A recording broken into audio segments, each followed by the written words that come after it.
પ્રેમનું ઓગળેલું સ્વરૂપ એટલે શ્રી જગન્નાથજી. રથયાત્રા શું છે? એ કોઈ વાહન યાત્રા નથી. એ તો ભક્તિભીની અંતરયાત્રા છે. દર વર્ષે અષાઢ સુદ બીજના દિવસે જ્યારે શ્રી જગન્નાથજી રથ પર આરૂઢ થઈ નગર વિહાર કરે છે, ત્યારે ભક્તના હૃદયમાં એક સળવળતો પ્રશ્ન ઉદ્ભવે છે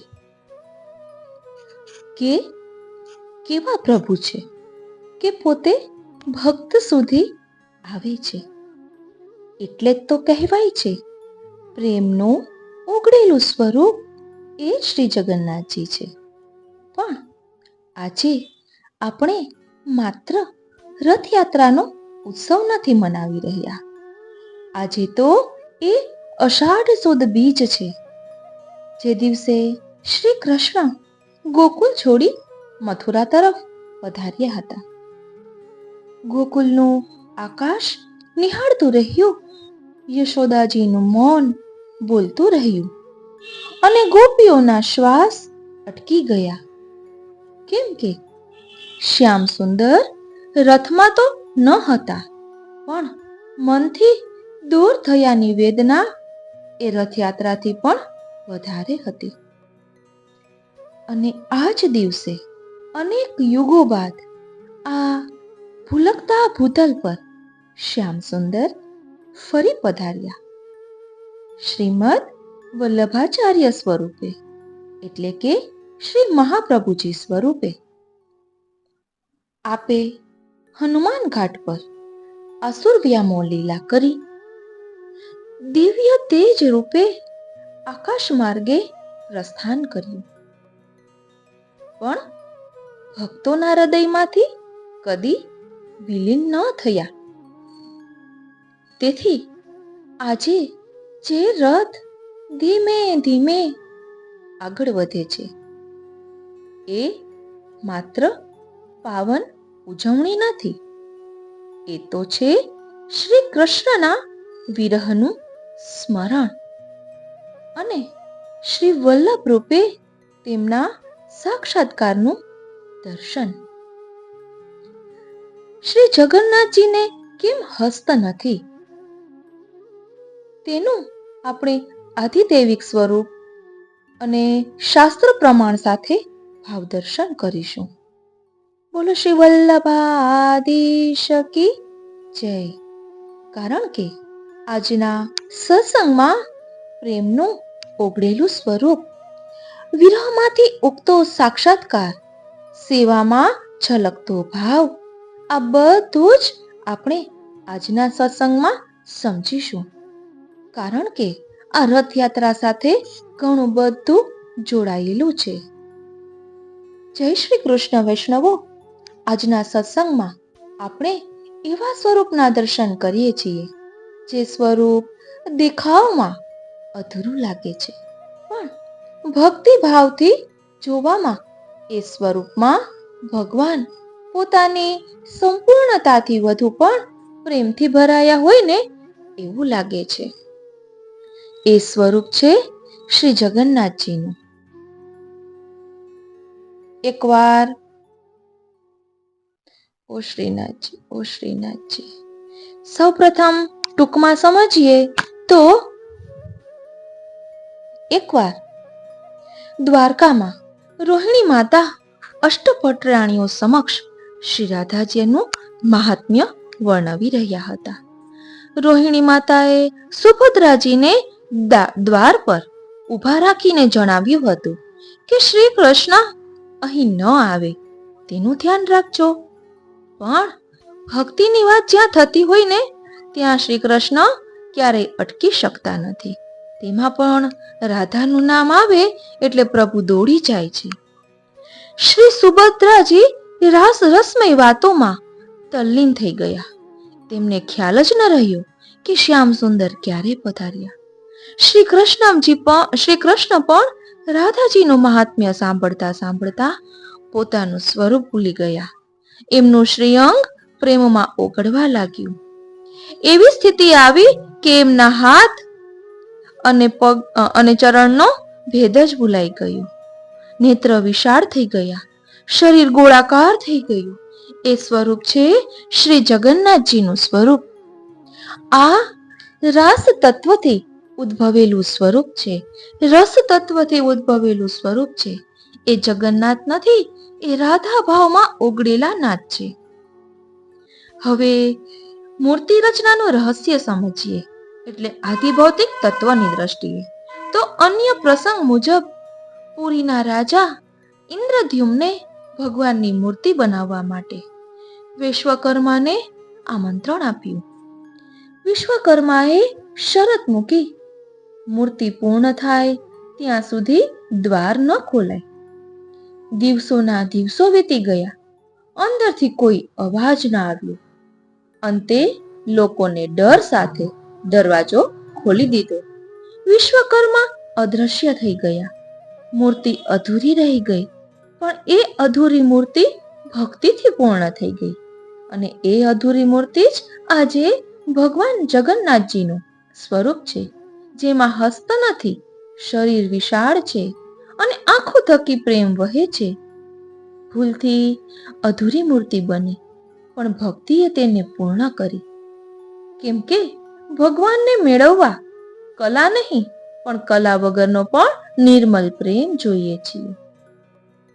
તત્વ ચર્ચા અને ભક્તિના ઉપસહારનું સ્વરૂપ સમજીએ તો પ્રભુનું સ્વરૂપ જ્યારે ભક્તિના રસમાં ઓગળે છે, ત્યારે શાસ્ત્ર અને શિલ્પ બંને ઓછા પડે છે. ત્યારે જ થાય છે જગન્નાથજીનું સ્વરૂપ. જગન્નાથ એટલે જગતનો નાથ નહીં, એ ભક્તિના આત્મ તત્વમાં ઓગળેલો નાથ છે. એ સ્વરૂપ એ યાદ અપાવે છે કે પ્રભુ સુધી પહોંચવા માટે શાસ્ત્રો ઊંડા છે, પણ ભક્તિ એ તો સીધી છે. શ્રી કૃષ્ણ પોતાની જાતને ભૂલી જાય એવું નામ છે રાધા. શ્રી કૃષ્ણ પોતાનું સ્વરૂપ છોડે એવો ભાવ છે ભક્તિ. ને શ્રી કૃષ્ણ પોતે ઓગળી જાય એ સ્વરૂપ છે શ્રી જગન્નાથજીનું. જેથી આજના રથયાત્રા ઉત્સવે જ્યારે આપણે ભગવાનના રથને ખેંચીએ ત્યારે એ વિચારીએ કે રથ ખેંચું છું કે નહીં, પણ ભગવાનને પ્રેમની દોરીથી ખેંચી રહ્યો છું. પ્રેમમાં ઓગળેલું સ્વરૂપ એ શ્રી જગન્નાથજી છે. ઓ શ્રીનાથજી, ઓ શ્રીનાથજી. પ્રિય વૈષ્ણવો, હવે આજનો સત્સંગ આપણે અનેરા સ્વરૂપમાં માણવાના છીએ. આપને રોમાંચ પણ થઈ આવશે, આપને ઠાકોરજીની કૃપાનો અનુભવ પણ થશે અને સેવા પ્રકાર પણ આપને જાણવા મળશે કે આપણા પુષ્ટિ માર્ગમાં રથયાત્રાનો ઉત્સવ કયા પ્રકારે શરૂ થયો અને તેની પાછળનો ઇતિહાસ શું છે. તો ચાલો હવે ખૂબ જ ભક્તિભાવપૂર્વક આ બધી બાબતોને સમજીએ. શરૂઆતમાં પ્રસ્તાવનામાં આ બધું ટૂંકમાં લેવાનું કારણ એ જ છે કે જેને ભક્તિ ઉમટે ને તે આગળ વિસ્તારથી શ્રવણ કરી અને પ્રભુની કૃપાનો અનુભવ કરે. બોલો શ્રી વલ્લભાધીશ કી જય. હવે સૌ પ્રથમ સેવા ભાવના જોઈએ તો અષાઢ માસમાં અષાઢ સુદ બીજ એટલે રથયાત્રા. પુષ્ટિમાં તિથિ પ્રમાણે નહીં, પણ નક્ષત્ર પ્રમાણે ઉત્સવો મનાતા હોવાથી રથયાત્રાનો ઉત્સવ પુષ્ય નક્ષત્ર હોય તે જ દિવસે મનાવાય છે. આગલે દિવસે રથ ઘોડાની સજાવટ થયા બાદ બીજે દિવસે પ્રથમ રથ ઘોડાનું અધિવાસન થાય. પછી સજાવેલા રથમાં પ્રભુ બિરાજે. તે દિવસે 4 ખેલના દર્શન રથમાં થાય અને 4 ભોગ ધરાય.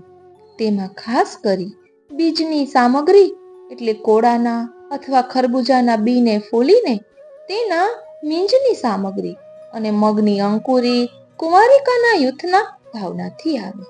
અંકુરી સાથે કોપરું, જાંબુ અને અનાર પણ ભાવથી અવશ્ય ધરાય. અને સ્વામિનીજીના ભાવથી કેરીના ટોપલાઓ સિદ્ધ કરીને ધરાય છે.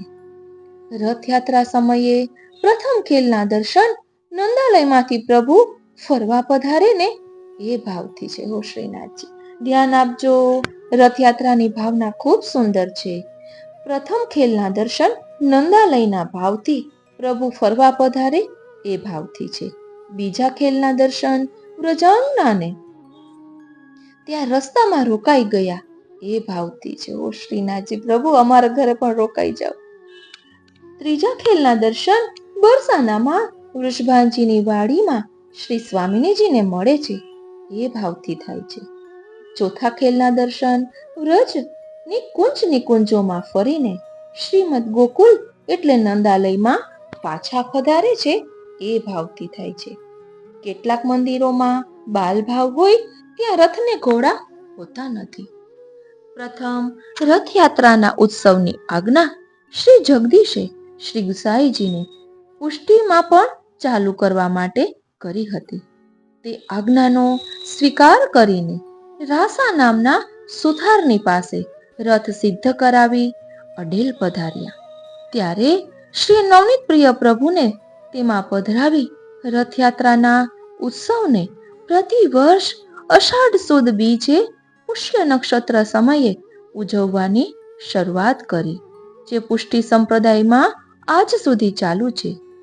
શ્રી ગુસાઈજી સંવત 1616 મહાસુદ તેરસના દિવસે શ્રી રૂક્ષ્મણી વહુજીની ઈચ્છા હોવાથી શોભા બેટીજી અને ગિરધરજીને સાથે લઈ અનેક સ્થળોએ મુકામ કરતા જગદીશ પધાર્યા.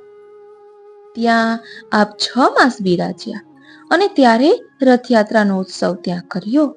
આ સમયે જ જગદીશે રથયાત્રાનો ઉત્સવ પુષ્ટિમાં ચાલુ કરવાની આજ્ઞા કરી હતી.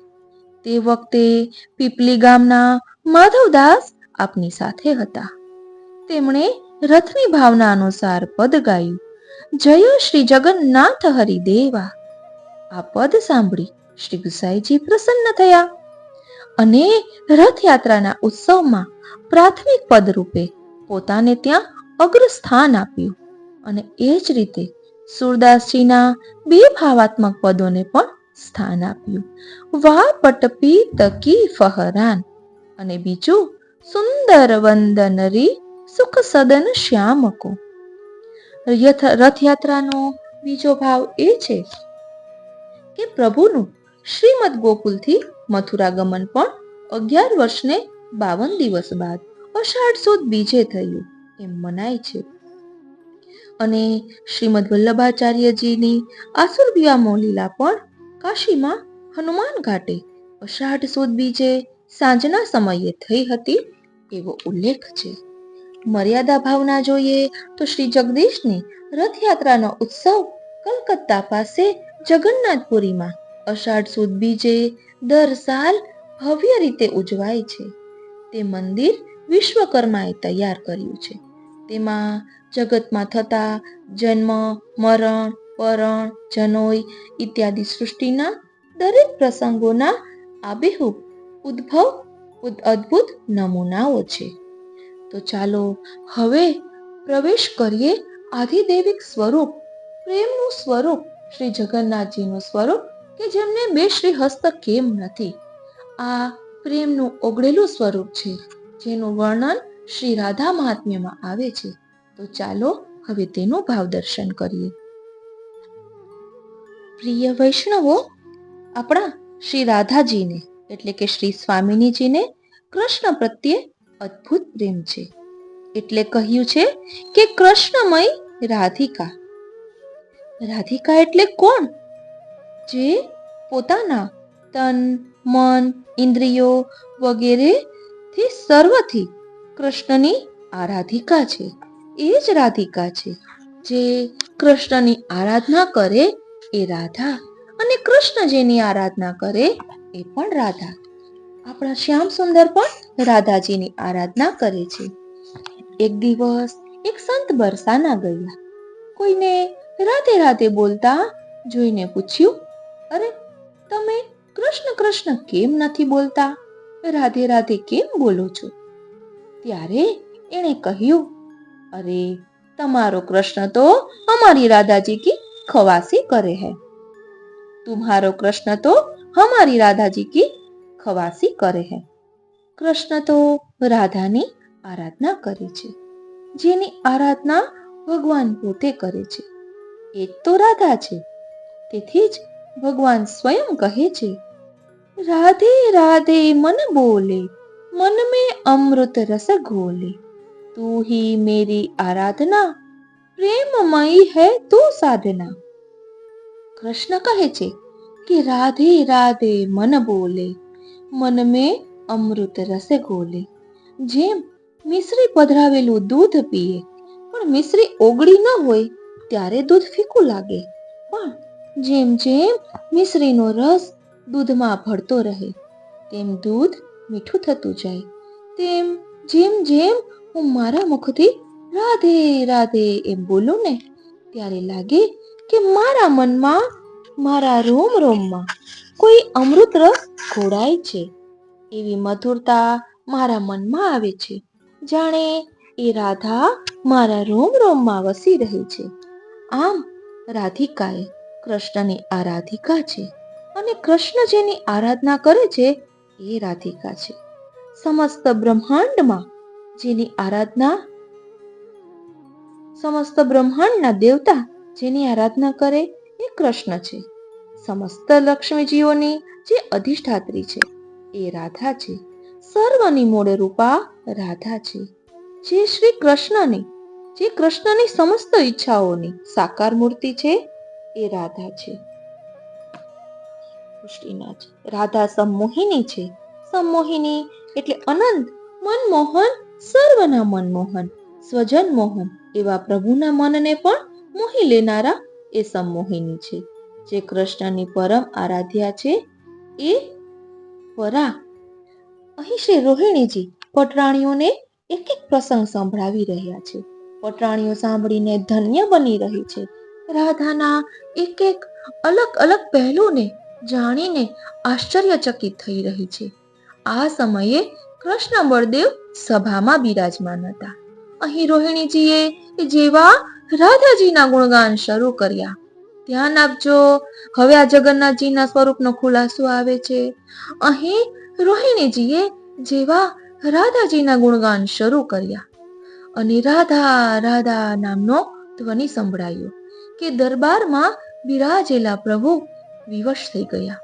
વિચારવા લાગ્યા કે મને કોઈ શક્તિ પોતાની તરફ ખેંચી રહી છે, કોઈ મને બોલાવી રહ્યું છે. દાઉજીનો હાથ પકડીને પૂછે છે, ભૈયા ये मुझे क्या हो रहा है? આખી સભા ભરાયેલી છે. સૌ રાજકાજની ચર્ચામાં કરી રહ્યા છે, એટલે સૌ રાજકાજની ચર્ચા કરી રહ્યા છે, પણ ભગવાન તો જાણે ક્યાંક ખોવાઈ ગયા છે. આંખમાંથી અશ્રુધારા વહેવા લાગી. લાગે છે કે આજે મારી રાધાનું નામ કોઈ લઈ રહ્યું છે. મને રાધાના નામનો ધ્વનિ સંભળાઈ રહ્યો છે. દાઉજી કહે છે કે ભૈયા अपने आप को संभालो. પણ રાધા રાધા ધ્વનિ સંભળાતા જેમ કોઈ પતંગને દોરી ખેંચે ને એમ પતંગ દોરી ખેંચવા વાળા પાસે ચાલ્યો જાય. એમ વિવશ થઈને ભગવાન એ પૂરી ભરેલી સભામાંથી દોડતા દોડતા જ્યાં રાધાજીના ગુણગાન થઈ રહ્યા હતા એ તરફ પહોંચી ગયા. એમની અવસ્થા જોઈને દાઉજીથી પણ રહેવાયું નહીં. એ પણ ભગવાનની પાછળ પાછળ દોડ્યા. જ્યાં રોહિણીજી રાધાજીના ગુણગાન બધી રાણીઓ સમક્ષ કરી રહ્યા હતા. સુભદ્રાજીને બહાર પહેરો ભરવા બેસાડ્યા હતા, જેથી કૃષ્ણ અંદર આવી ન જાય અને રોહિણીજીને રાધાજી વિશે કહેતા સંકોચ ન થાય. જેવા પ્રભુ પધાર્યા કે સુભદ્રાજીએ તેમને રોક્યા. પ્રભુ, તમને અંદર જવાની અનુમતિ નથી. અરે સુભદ્રા, જ્યાં મારી રાધાનું નામ લેવાઈ રહ્યું છે, એના ગુણગાન થઈ રહ્યા છે, ત્યાં કૃપા કરીને મને જવા દો. હું રાધાનું નામ સાંભળ્યા વગર રહી શકતો નથી. મને આદેશ છે કે મારે તમને અંદર જવા ન દેવા. આ સાંભળતા પ્રભુને એટલો તાપ થયો કે એ વિયોગને સહન ન કરી શક્યા. પ્રભુનું શ્રીઅંગ પીગળવા લાગ્યું, જાણે કોઈ લાકડાના ઢાંચામાં ઢળવા લાગ્યા. બંને ભાઈઓની આ દશા જોઈ સુભદ્રાજી પણ રહી ન શક્યા. એમનો દેહ પણ પીગળવા લાગ્યો. નારદજી આ જોઈ ગયા. એમણે વિચાર્યું કે આ કેવો અનર્થ થઈ રહ્યો છે. દોડ્યા રોહિણીજીને વિનંતી કરી, આપ આ ગુણગાન બંધ કરો, રાધાનું નામ લેવાનું બંધ કરો. જુઓ પ્રભુની શું દશા થઈ રહી છે. જેવું રોહિણીજીએ રાધાનું નામ લેવાનું બંધ કર્યું, પ્રભુનું સ્વરૂપ ઓગળવાનું બંધ થયું.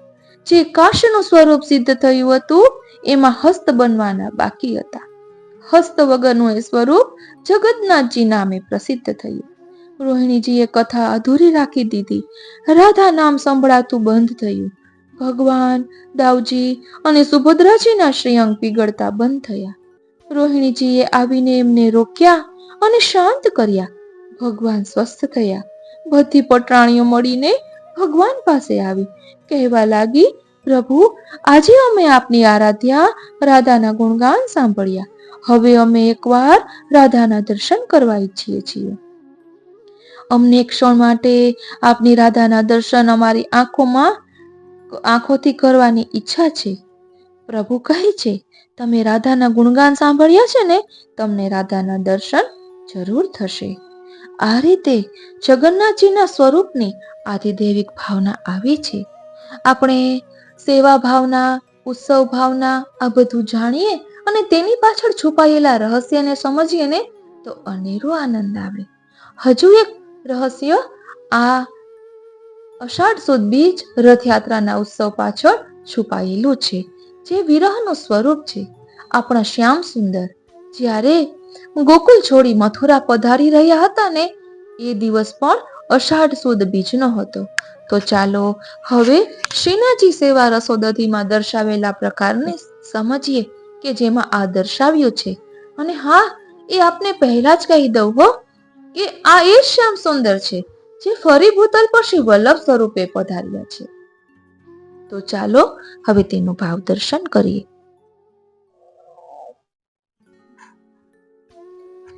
पुष्य नक्षत्र प्रधान रथ यात्रा को उत्सव। रथ यात्रा की विशेषता तथा श्रीजी रथ में क्यों न विराजे, या को विचार। विक्रम 1545 में आप महाप्रभु श्री वल्लभ जगदीश पधारे तथा वहां शास्त्रार्थ में विजयी भये। जगन्नाथ जी प्रसन्न हुए कि जब सेवा श्रृंगार दिए तब श्रृंगार करत में श्री गोवर्धन नाथ जी के यहाँ तथा पुष्टि मार्ग में 3 वस्तुन को अंगीकार करावनी पड़ेगी, ऐसो कहियो। वही समय प्रभु की आज्ञा माने 3 वस्तु स्वीकारे तथा पधारी के चालू करी। एक, रथ यात्रा का उत्सव मनाना चाहिए। 2, एकादशी हमारे यहाँ नहीं हो तो आपको श्रीनाथ जी में हूँ नहीं होनी चाहिए। 3, शाक यहाँ विशेष आरोग्य, श्री जी में हूँ शाक विशेष आरोग्य चाहिए। ये तीनों वस्तु जगन्नाथ जी की आज्ञा सो पुष्टि मार्ग में आई। अषाढ़स्य शीत पक्षे द्वितीया पुष्प संयुक्ता तस्याम रथे समारोप्य रामं मां भद्रया सह यात्रोत्सवं प्रवृत्त्यर्थ प्रीणायेच्च द्विजान बहुन। या लिए सर्वप्रथम अडेल में रथ सिद्ध करवाए के वामे प्रभु श्री नवनीत प्रिया जी को विराजमान करी बड़े धूमधाम गाजे बाजे सो रथ यात्रा उत्सव नगर भ्रमण के साथ कियो। तब सो समस्त पुष्टि मार्ग में रथ यात्रा उत्सव चालू भयो। तब से महाप्रभु ने यह उत्सव को अंगीकार किए। प्रभु पुष्टि मार्ग में भाव विचार या प्रकार है जो व्रजपति पुष्टि पुरुषोत्तम व्रज संबंधी लीला सिवाय कछु जानत नहीं, और ये मर्यादा मार्गीय लीला कैसे संभवे। तो श्रीमद् भागवत जी के प्रमाण सो सारी लीला प्रभु आज्ञा सहित है। गोप्यो रूढ़े रथोनुत्वं कुच कुमकुम कांतयः कृष्ण लीला जगुः प्रीत निष्कंठ्यः सुवाससः तथा यशोदा रोहिण्य वेंकट शकट मास्थिते रे चतुः कृष्ण रामाभ्याम तत्कथा श्रवणोत्सुके। श्री हरिराय महाप्रभु ने हूँ पद में गायो है, मैया रथ चढ़ी डोलूंगू सब विधि साचे हरि रथ बैठाए देखी रसिक बली जाए। याते प्रभु ब्रज भक्तन के घर घर पधारत है और ये व्रज ललना अपने अपने मनोरथ पूर्ण करत है। वे चार भोग चार युथादि पान के भाव से होते हैं तथा अंकुरी बीज के लडुआ, आम को पना, मंडी, सकलपारा, मेवा आदि सामग्री भोग धरत है। समस्त घरन में कहूँ चार, कहूँ तीन, कहूँ दो श्रृंगार होते हैं। पहले मंगल में उपरना, श्रृंगार में चाकदार वागा, रथ में चार भोगताएं फेर पिछोड़ा, फिर शयन में रथ में बिराजे। यहाँ आडबंद या प्रकार श्रृंगार होते हैं। यहाँ प्रश्न करत है, श्रीनाथजी में रथ क्यों नहीं आ बिराजे तथा चार भोग के दर्शन क्यों हुए हैं, क्यों नहीं हुए? तो कहे छे श्रीनाथजी गोलोक नायक है तथा घर नंदालय के भाव के लीला के साथ आचार्य के ग्रहण करण के प्रभु है। तासो वे भक्तन की कामना पूरा होए के रस लीला दान करे हैं। यहाँ श्रीनाथ जी में गोलोक लीला में प्रभु को रथ में विराजमान करी घुमानो, यह प्रभु आज्ञा न होवे सो यहाँ नहीं होए है। न चार भोग हुआ आवे, सामग्री सब प्रकार की आरोग्य तथा सन्मुख रथ आवे। भावना सो प्रभु पधारे ब्रज भक्तन के घर तथा रथ हो के पदन होए, पद न होए। एक पद शयन में भावपूर्ण रसपूर्ण होए। सुंदर वदनरी सुख सदन श्याम को निरख नयन मन थाक्यो, हों ठाडी बीथी नवे निकस्यो, उझकी जरोखन झांक्यो। मोहन इक चतुराई कीनी गेंद उछार गगन मिस ताक्यो, बेरी न लाज भईरी मोको मैं गमार मुख ढाक्यो। चितवन में कछु कर गयो मोतन, चढ़ियो रहत चित चाक्यो। सूरदास प्रभु सर्वस्व लेके हसत हसत रत हाक्यो। तथा प्रधानता या बात वो है कि आज ही विक्रम 1587 के दिन मध्याह्न के समय भगवत चरणन सो निकसी भई भगवती कलिमल तरणी गंगाधार काशी में आपको सदैव अग्निपुंज सो तिरोहित कर लोक दृष्टया भई। तासो ही श्री जी अपने श्री अंग में श्वेत वस्त्र तथा उत्सव हेतु कुल्हे धरे और जा भाव सहु रथ में नहीं बिराजे। भावात्मक रथ में बिराजे तथा काष्ठ रथ में न बिराजे तो चार भोग हो न आवे। तब आचार्य महाप्रभु ने पूर्व में समस्त वैष्णवन के राजा को और अपने निज कुटुंबियन को उपदेश दे कृतार्थ किए। ता समय आप श्री गंगा की धार में प्रवाहित होय के पधारे। तब श्री गोपीनाथ जी, श्री विठलनाथ जी इन उभय पुत्रन को पृथ्वी में लिख के मौन सन्यासी होवे सो 2.5 श्लोक उपदेश दियो। तहाँ ही श्री गोवर्धनधर श्रीनाथ जी प्रकट होए, उन आचार्य को आज्ञा किए। वो ही शिक्षा श्लोक कहे जाए है। श्री वल्लभ के 3 उपदेश ही सर्वत्र सब हित अर्थ है। वह या प्रकार है। समस्त समाज एवं वैष्णवन को प्रथम उपदेश, गृह सर्वात्मना त्याज्यम तच्चेत्युक्तुनम शक्यते, कृष्णार्थ तत् प्रयुज्यित कृष्णोऽनर्थस्य मोचकः, संग सर्वात्मना त्याज्य तच्चेत्युक्तो न शक्यते, सद्भिः सह कर्तव्यः संतः संगस्य भेषजम्, अनुकूले कलत्रादो विष्णोः कार्याणि कारयेत्, उदासीने स्वयं कुर्यात् प्रतिकूले गृहं त्यजेत्, परित्यागे दूषणं नास्ति यतः कृष्ण बहिर्मुखः, अनुकूलस्य संकल्पः प्रतिकूलस्य विसर्जनम्, रक्षिष्यति विश्वासो भर्तृवर्णं तथा आत्मनैध्ये कार्पण्ये षड्विधा शरणागतिः। वैष्णवराजे तथा वैष्णवन को उपदेश, आश्रित्याश्रम धर्म मत्र भवतां स्थेयं प्रजा रक्षता, आजीव्यं विदुषां विधाय जगतां भोज्याश्रिते शिक्षणे, सेव्यो श्रीरमणो सदा हरिजनैः, कार्याधिका संगतिः दीनानां दयया नयेन, विनये कीर्ति विधेया चला, देवत्वेन गुरोरनुग्रह वशाज्जाता प्रपत्तिर्यदा, स्तक्कपौण्ड्रादि विधारयेत्, पर जयन्त्येकादशी नाम व्रतम, धर्म भागवतम चरेत्, हरि कथामाचार्य भक्तार्चनम, पापम तद्विमुखान्न नार्पित भुजि चान्याश्रयो वर्जयेत। शिक्षा श्लोका स्वकीय पुत्राधिकान को तीसरो और अंतिम उपदेश देनो। यदा बहिर्मुखायूयम भविष्य कथा कथंचन तदा काल प्रवाहस्था देह चिंता दयोप्युता सर्वथा भक्षयिष्यन्ति युष्मानिति मतिर्मम। लौकिक प्रभु कृष्णो मनो तेनैव लौकिकम भावास्तत्रप्यस्मदीयं सर्वस्वं श्रेयो हि कश्च सः परलोकश्च तेनायं सर्वभावेन सर्वथा सेव्यः स एव गोपीशो विधास्यत्यखिलं हि नः। या पर प्रभु होय के 2 श्लोक कह्यो। मयि चेदस्ति विश्वासो श्री गोपी जन वल्लभे तदा कृतार्थता यूयम हि शोचनीयम न कहिर्चित मुक्तिर्हित्वान्यथा रूपम स्वरूपेण व्यवस्थितिः। या प्रकार आज्ञा दे के तिरोहित भय तासो श्रीजी में रथ यात्रा रथ में विराजनो न भयो नहीं डोल पलना आदि प्रकार सो यह हो सकतो होतो।